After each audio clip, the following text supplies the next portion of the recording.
ছেলেদের বন্ধুত্বগুলোতে আমি বরাবরই মুগ্ধ হই। ওদের বন্ধুত্বে না কোনো ভনিতা থাকে না, স্বার্থ থাকে না। গতকাল এক্সাম দিয়ে ফেরার পথে বাসে অনেকগুলো স্কুল ছাত্র উঠল। দেখলাম ওরা একজন আরেকজনের ভাড়া দিয়ে দিচ্ছে, একজন আরেকজনের ব্যাগ ক্যারি করছে, একজন আরেকজনকে বলছে তুই যদি রেজাল্ট ভালো না করিস তাহলে কিন্তু ভবিষ্যতে এমন বাসের হেল্পার হবে। আরেকজন বলছে আর তুই পানের দোকানদার হবি।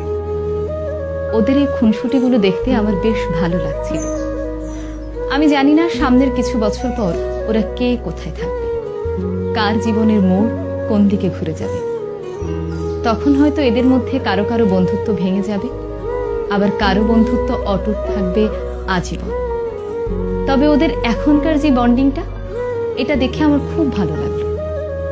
ওরাও হয়তো একটা সময় পর এই সময়টাকে অনেক মিস করবে। তবে যে যাই বলুক না কেন, ছেলেদের বন্ধুত্বগুলো অদ্ভুত রকমের সুন্দর হয়।